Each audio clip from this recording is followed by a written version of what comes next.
Hello and welcome back to the Level Cap Podcast, where everybody loves Brad.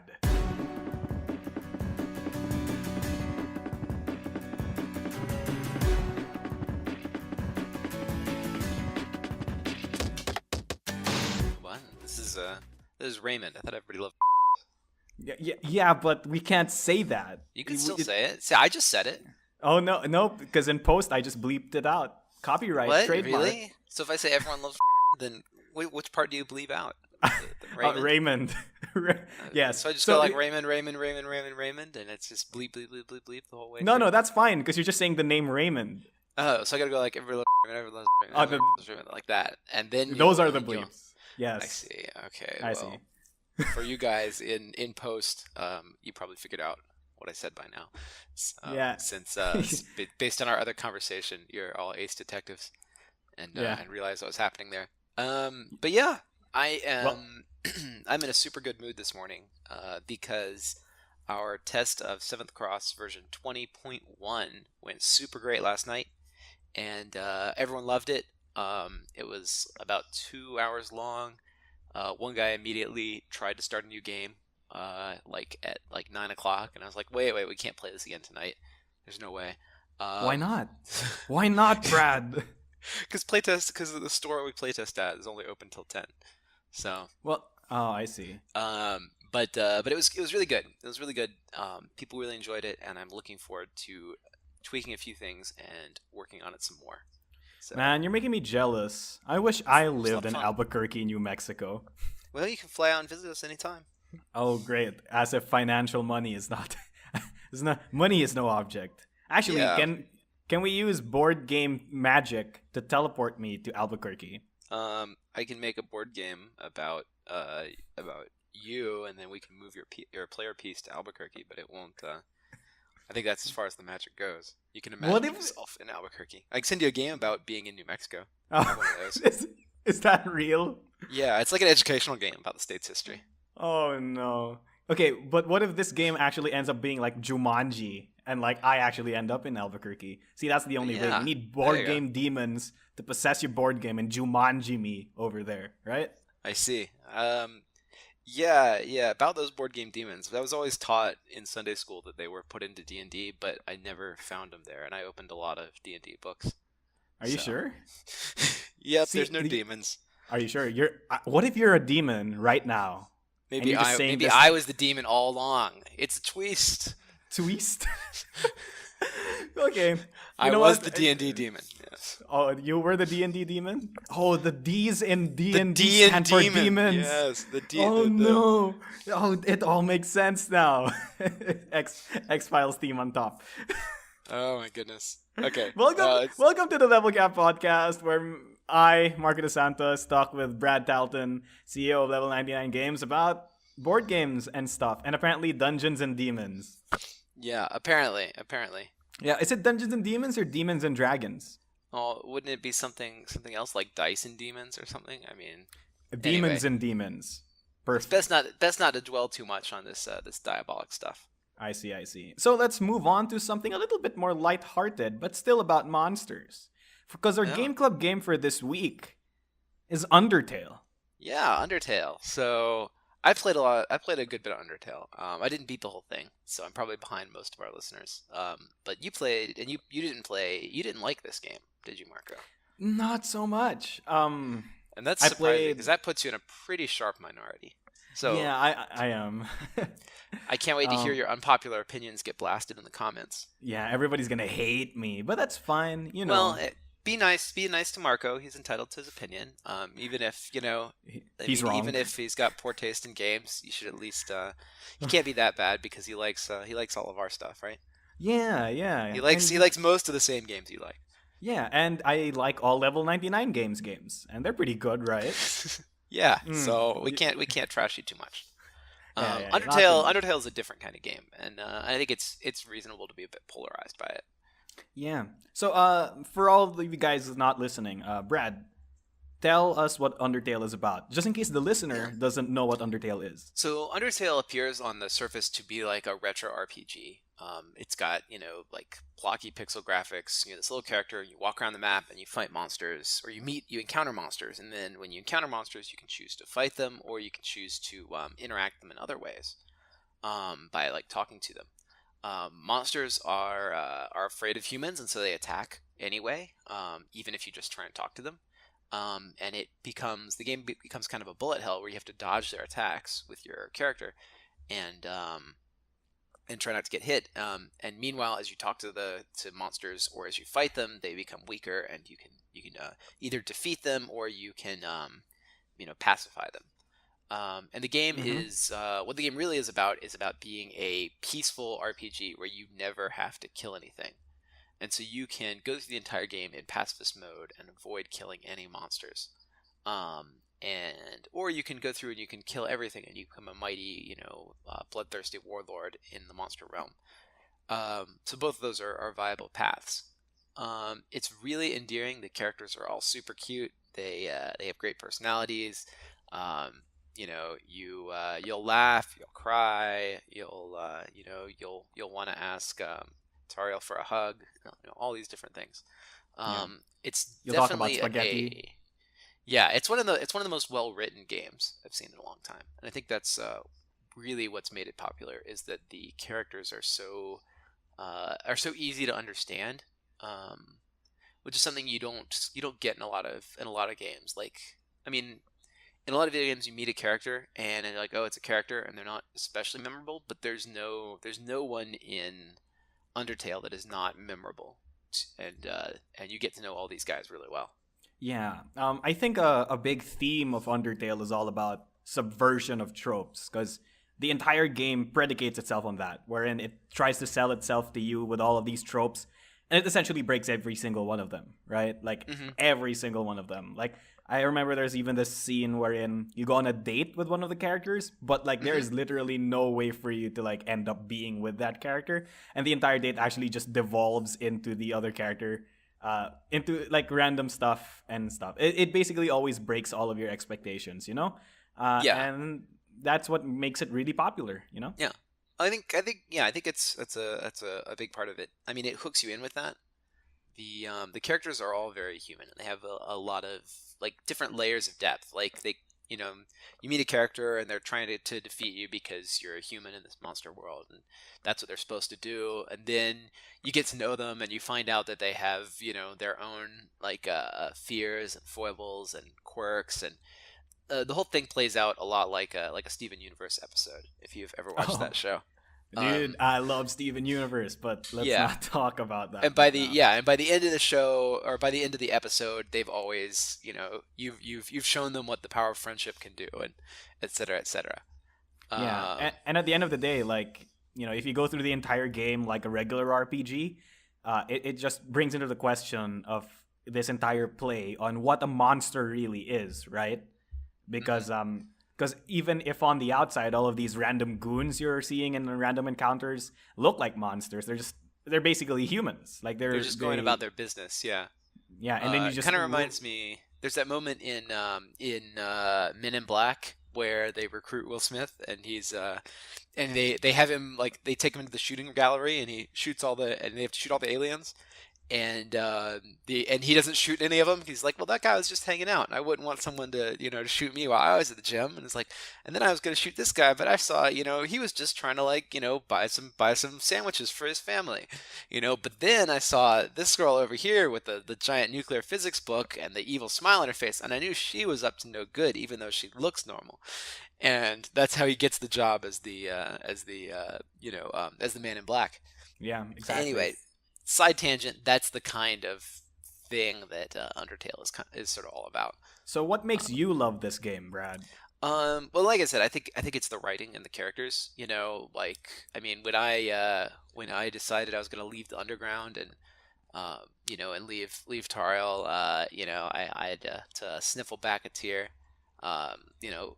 Meeting Papyrus and Sans, Oh, and Sans. all those characters, getting to like the computer boss. I mean, they're just great characters. Like all the characters are just fun.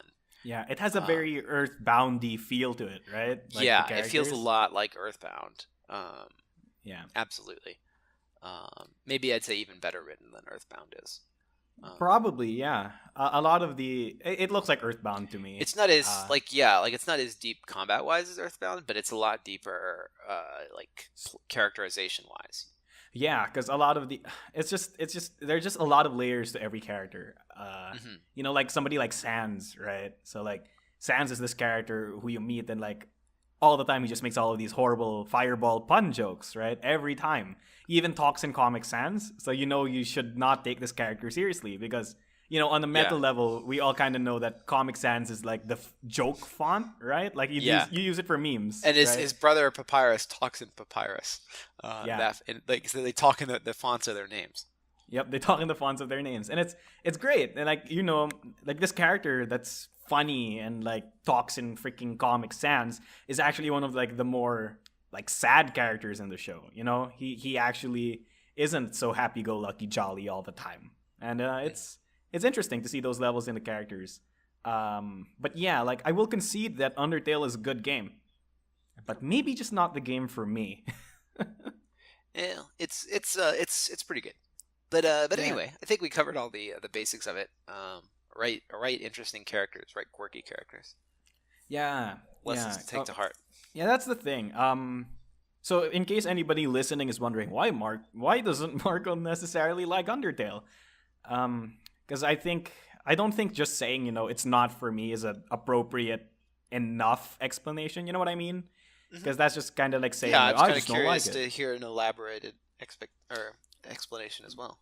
Yeah, I was waiting for you to ask actually. Christ. Oh well, I'm asking right now. Oh well, I guess my answer was like I bought it with this expectation in mind, right? And the entire game is supposed to break your expectation, right? But when the moment it broke it, I was like, hey, that's kind of cool. But then at the same time, it broke my expectation of what my experience would be. Because I bought it thinking I was buying into a quirky JRPG, right? And you know how I talk about JRPGs all the time and how I love Final Fantasy 3 or Bravely Default because they have like in-depth combat systems and I love the character customization, I love jobs, I love party and not dodging bullets in a little square box. Exactly. So it's like I appreciate what this game is trying to do, but this isn't the experience that I want. I don't want to play what is essentially a quote-unquote glorified puzzle game mixed in with a bullet hell, because that's what it is in terms of purely mechanical sense. I mean, like, I will concede that the characters are super interesting, the world is wonderful, and like all the funny moments, like Papyrus, like when you help Undyne cook, all the stuff that we talked about, yeah, all of that stuff, that's all great, but I just can't bring myself to actually play the game because I'm bad at bullet hells, so I can't even make past most of it. And whenever you try to solve an encounter passively or in a pacifist manner, right? It essentially is just a waiting game because you just have to keep pressing buttons until one of them eventually works. You know what I mean? Yeah. Because like as much as we want to say it's a puzzle, at the end of the day, which action will placate the monster is basically random at this point, right? Well, I think to some extent. I think it is kind of like the game in there is kind of like the same game in the Persona Social Links, in that you have to look at the character you're up against and think about what their like thinking is and what they want you to say. Yeah. And in that sense, the game is pretty consistent, at least. Like, if you see a certain character and they act a certain way, you can kind of tell what's gonna placate them. Yeah, that's true. And, that's true. Yeah. But I think it's a little bit less like Social Links and a lot more like demon negotiations. Yeah, maybe so. It is pretty straightforward. Like, if you go through the story mode, then the game will hold your hand through the boss encounters. You just have to be good enough. You don't really have to plot how to negotiate with these bosses. Yeah. So at the end of the day, maybe it's a combination of I'm just not good enough at bullet hells to do any of this, And I guess it just didn't meet my expectation for what the game would be. Another game was very similar to this, a game called Lisa. You know that game? No, I'm not familiar. Oh, if you liked Undertale, you'll probably like Lisa too. Okay. It's about this post-apocalyptic world wherein the main character meets a girl, and as far as he knows, girls don't exist in this world anymore. It's filled with men.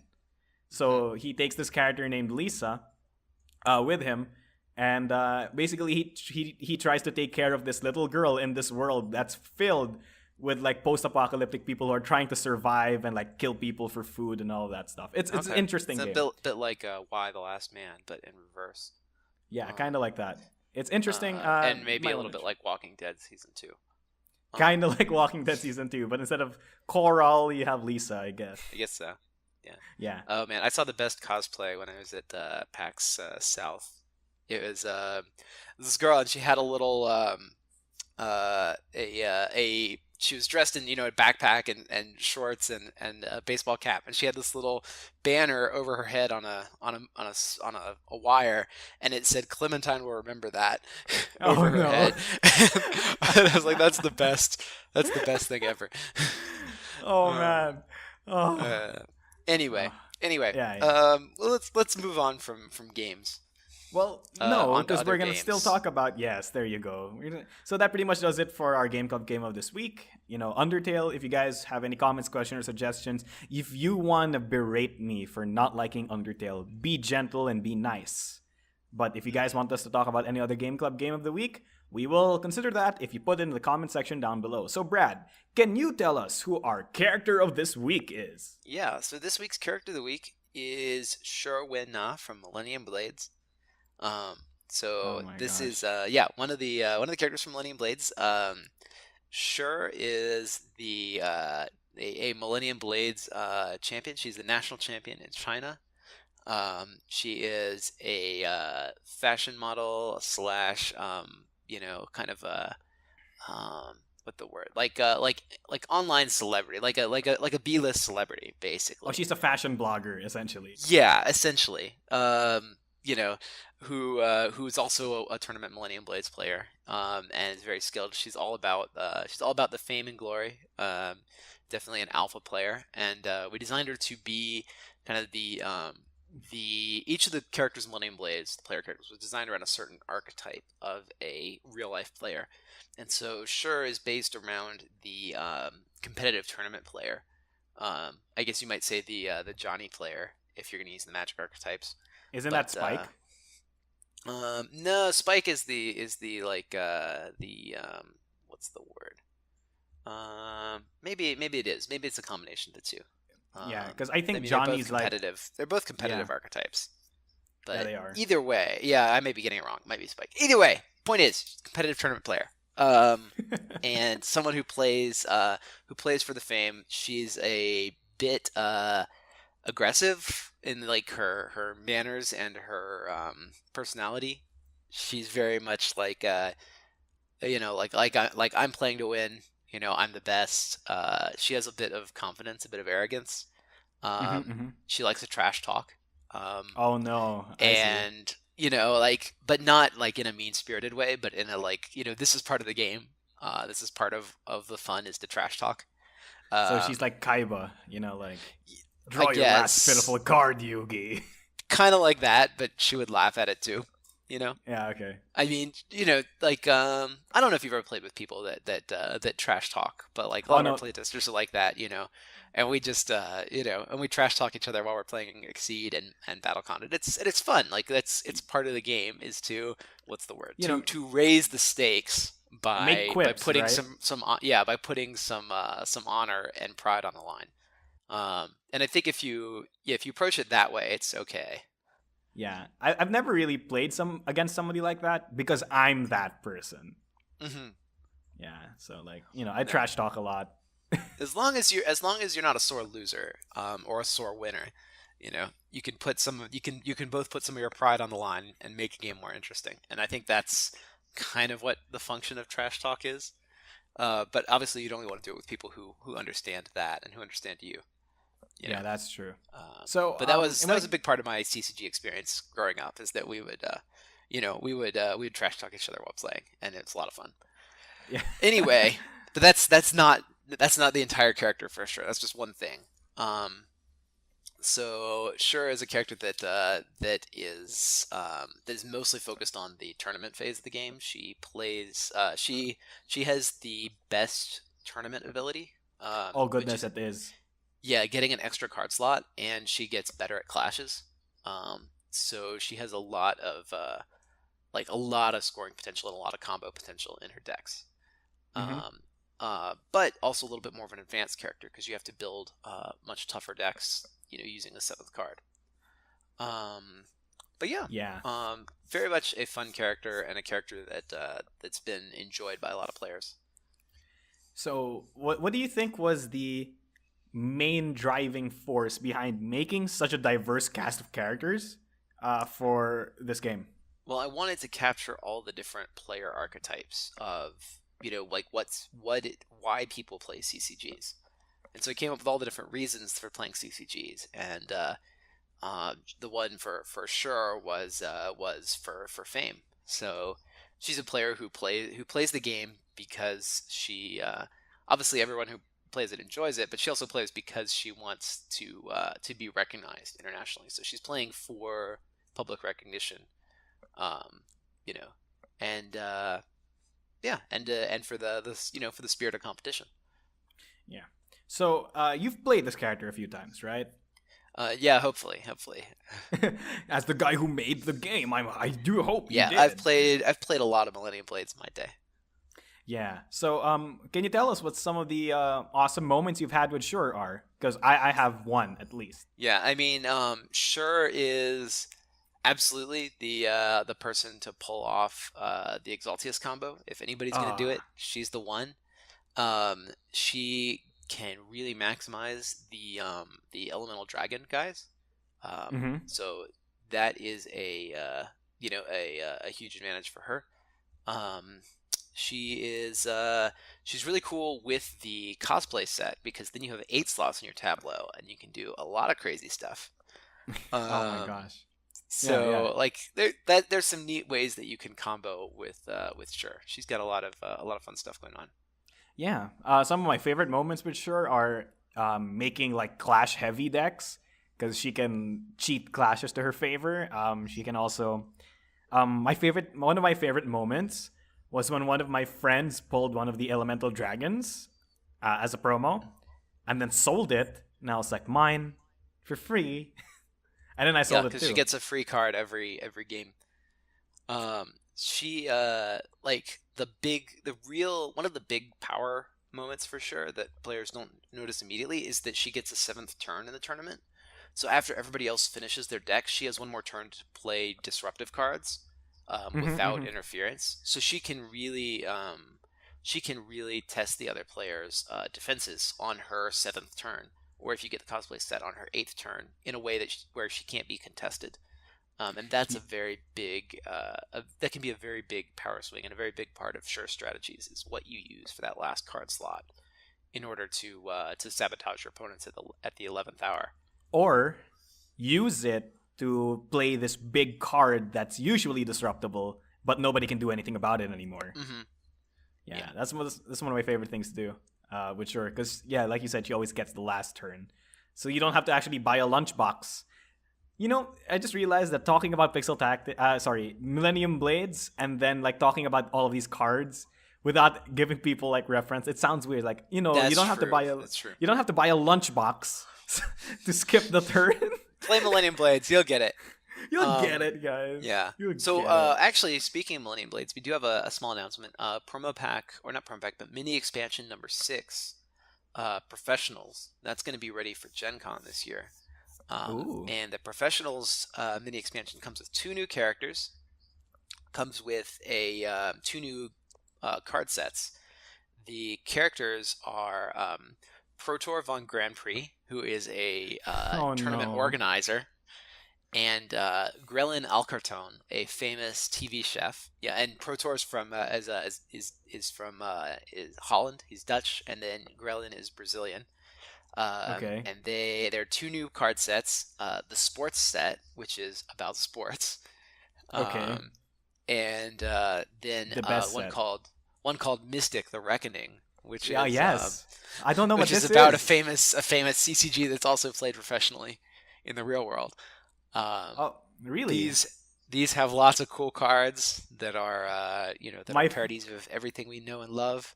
my favorite And one is the Angel of Zest. yeah, Aroma, Angel of Zest, who has all Oh the no. keywords in the game. She has all Um, the keywords. Oh my gosh. yep. Oh, And and the card the confetti orb. yeah, Card Confetti Orb. The sports one's got some pretty fun. The sports one is actually like a lot of fun. It's got some cool things. All the cards in there are pro player type, so you can actually make a pro player collection now. Um, Oh no. You added the to their list of like Cristiano Ronaldo things. I know one of the cards Yep, is Cristiano Ronaldo. yep. One Like of the cards is Ronaldo. That weird statue. that Um, really awful looking statue. yeah. There's good stuff. There's a lot of good stuff in this set, and like Pro Tour is really cool. He gets sponsored every tournament. So he picks a card set, and that set is the sponsor and creates a new meta for the tournament. And if you play Oh. the tournament and you don't use the sponsored cards, you get penalized. Oh, that's awesome.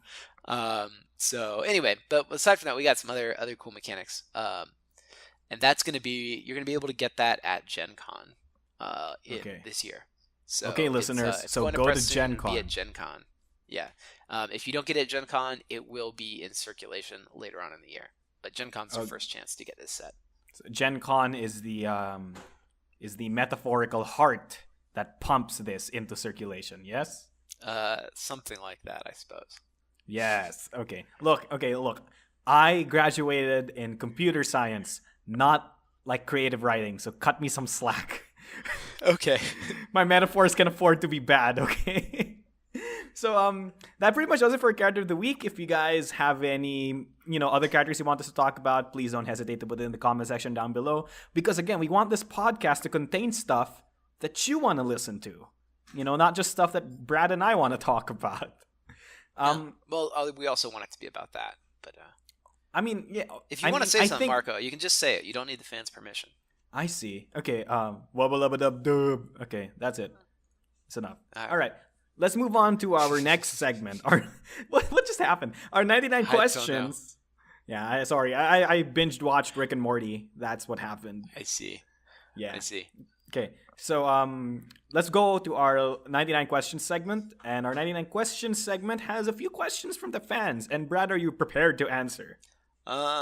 Yeah, sure. I will just plead the fifth if any question is too close to home. But go for it. All right.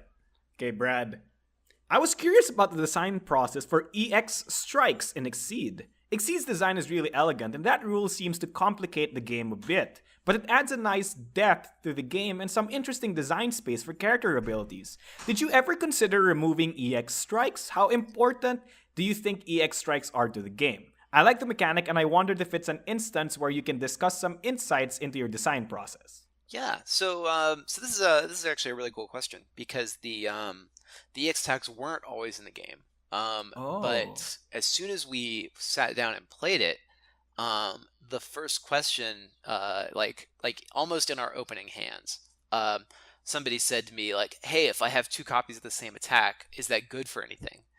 And I said, and my response was, "Well, if you immediately think that it ought to be, then let's make it that way so the game's intuitive." And so I think that's kind of the whole story behind EX attacks is that yes, they're a little more complicated, but they also make sense to exist in the game. It makes sense that if you can get both of your attacks together, you get a substantially stronger version of that attack. And so we just put it in because it was a mechanic that made sense. And I think we did it in a really simple and elegant way that you get one to each of the stats, and that actually turns out to be a huge boon for almost every single attack. Gets much better from that short spread of stats. It's very easy to remember. Yeah, that's true. I think that's one of the biggest elegant pieces of design in Exceed is that like 1 point of any stat matters, and it's crazy. The curve is really nice in Exceed, but I think that's kind of been our guiding principle with Exceed was if it makes sense, if the players expect it, let's put it in, and we try to build the rules in a way such that they are what you'd expect them to be. There aren't any real surprises or hidden intricacies. And we try and get rid of as many of those as we can in the game. I see.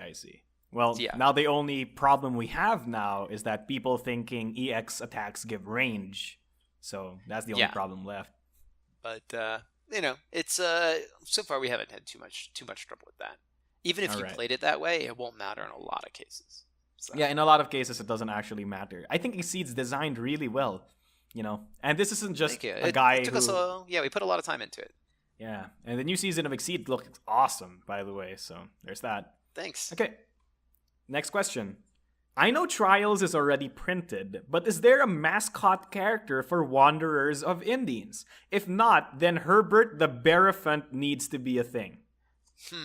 Well, as far as mascots for Wanderers, I don't know that we have any. Maybe Kenny's motorcycle is the mascot.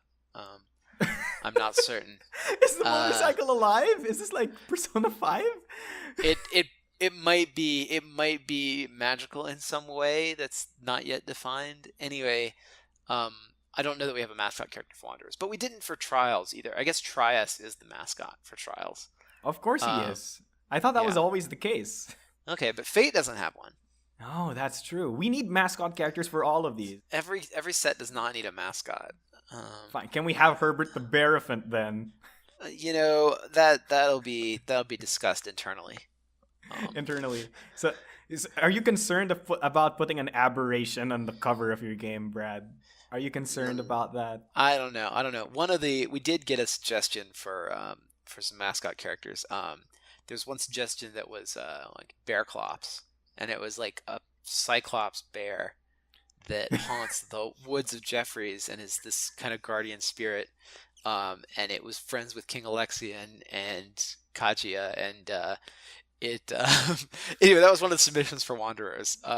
That's interesting. We very nearly made it a secret boss. We were impressed by the massive lore behind Bearclops. And how it integrated into the world. But Bearclops seek. Oh my gosh. Anyway, to the creator of Bearclops out there, props. Shout outs, dude. Shout outs. Yeah. All right. Last question. Okay. Okay. I'll be honest that I haven't hit all of 99 questions possible, so I might have missed it, but what does it take to get a game translated into another language? I hear it gets sourced out to fans during Kickstarters, but not sure if Level 99 Games is doing it. But they need to. Happy face. Oh, that's a really interesting question. Yeah. So the main way that this actually happens is another publisher in another country will say, we want to localize your game. So this has happened to us a lot for Pixel Tactics. We got a Polish edition, a German edition, a Portuguese edition is licensed, a Spanish edition is coming out soon. Oh, wow. And so Pixel Tactics has been in a lot of languages so far. It is what we do is we just send the raw files over to the foreign publisher. They hire translators, do all the translation work in whatever way they want to do. They put in all the text, send it back to us for a final approval, say it still looks good. We agree, and then they take it to press. And they print it and they manage it, and they just send us a report at the end of each season and say, here's how many we sold, here's your royalty. The royalty on those is usually between 5 and 10%. And there's usually a down payment up front in order for them to get started. So anybody comes to you and they're just like, hey, I want to put your game into like I don't know, Farsi or something. Okay. You'd be like, okay, sure, I could believe that you want to do that because there's a lot of board game publishers in Iran, but are you willing to make a down payment on it? And that kind of shows that they're serious. And it also makes it so you don't have a lot of fans translations running out because fans don't want to pay a few $1,000s to build a fan translation. Yeah, that's try and true. make it official. So of course we do have some fan translations. Usually they're paste ups for BattleCon and stuff. And for those it's totally cool. Like if you want to create a reference card in your language for any of our games, then absolutely we're happy to help you. And we just ask you post it on Board Game Geek for the rest of the community to make use of. the toughest translation ever has been Millennium Blades into Chinese. Oh Lord, what? Yeah, Chinese company called Game Harbor contacted us to get Millennium Blades. I said yes. They got the game. They have been translating it for like the past year, and every like the first when they start they're printing it now, but and it should be out pretty soon. When they started, like every month, I would get a list of like 50 questions, and I'd have to explain all the references in the game and all of the visual and phonetic jokes that we used so that Oh they could yeah. make them work in Chinese as best they could. Yeah, It's okay. really interesting. So I'm kind of curious if any of you guys out there are can speak Chinese, Mandarin Chinese, if you would get a copy of this game and tell me how good the translation is, because I'm kind of curious how a couple of the jokes came across in such a different language. Yeah, I can see how some of the jokes might not work. Yeah, like it's difficult, right? But I mean, some of the jokes don't work in English, so it's not that bad, Hey, right? hey, Like hey.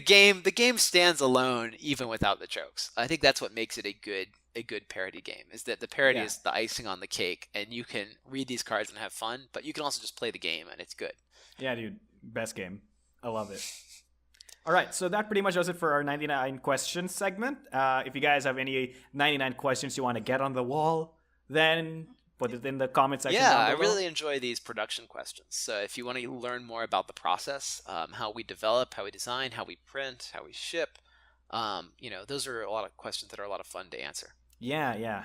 And we're not against answering personal questions, but don't hit too close to home. Just saying. Okay, and let's move on to our final segment, our News 99, where we will deliver news straight into your eardrums. Brad, tell us, do you have any wonderful 99, level 99 games news 99? Well, wonderful news maybe is not the case, but I've got good news and I've got bad news. Uh oh. Um, Okay, so I want the bad news first. okay, well the bad news is that we've had another delay on trials. Um, Dun dun we were dun. expecting to have it all together, but the packing has just not happened on the schedule that we were promised, and so it looks like it's going to be delayed a few more weeks. Uh oh. I'm supposed to get a ship date this week, so we'll see how that goes. But it looks like it might be a Gen Con debut for Trials, which would be kind of disappointing for me because I expected it to be done back in May. But Uh oh. these kind of things happen. We had to actually go back and make the box bigger. So we had to reprint the box with a larger box because of all the components that were inside. We had a few snafus here and there in the rule book. We had a missing card. Just a lot of little errors that put us behind on that. And I think also that the press took a little bit longer because of the number of different kinds of components in the game. Like Millennium Blade is just cards, but this is like cards and tuck boxes, boards and punch boards, And and tokens and tokens. stand ups, and yeah, it's a lot of things. And I think that may have contributed to the time a bit too. But I see. anyway, like we've seen the finished game, it looks gorgeous. It's just gonna take us a little bit longer to get.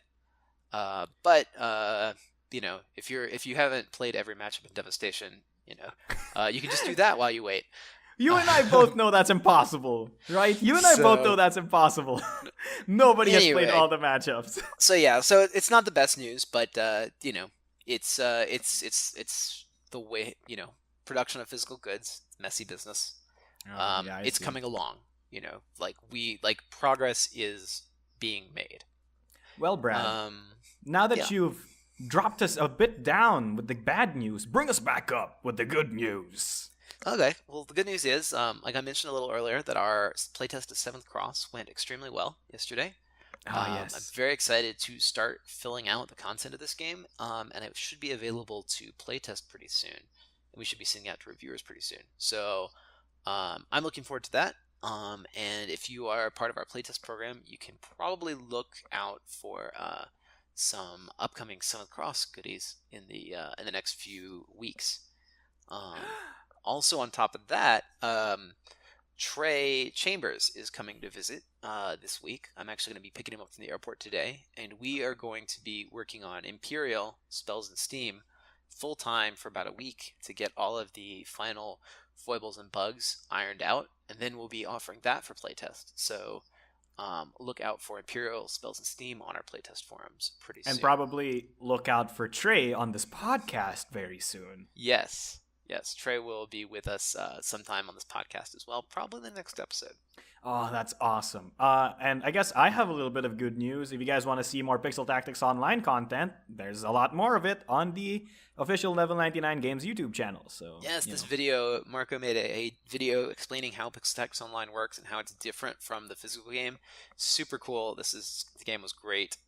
It's a great video, great to watch, and the game looks so good and sounds so good. All of the artists, programmers, and developers have done a really great job. So props to all of you guys who've been working on Pixel Tactics Online, and thanks especially to all our testers who've helped us find a bunch of bugs in the game. Yep, and if you want to be one of those said testers, you can just check the description down below where we will have the link to our official Discord where you can sign up for it. Yeah, join us and play some games. Play some games. And that pretty much does it for this episode of the Level Cap Podcast. I hope all of you have enjoyed listening to Brad and I shoot the bird. That's right? Yeah. Shoot the bird. Shoot the breeze. Shoot the breeze. Shoot the breeze. Shoot the bird is where where you give people the middle finger. Oh no, that's not family friendly. Shooting the breeze is where you talk about friendly things and don't flip off your friends. Yes. Don't flip off your friends. Just a life lesson from Level 99 Games. Yeah. Welcome to the Level Cap Podcast. Don't flip off your friends. There you go.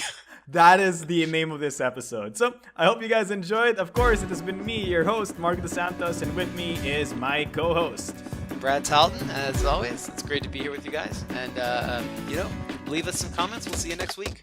Bye.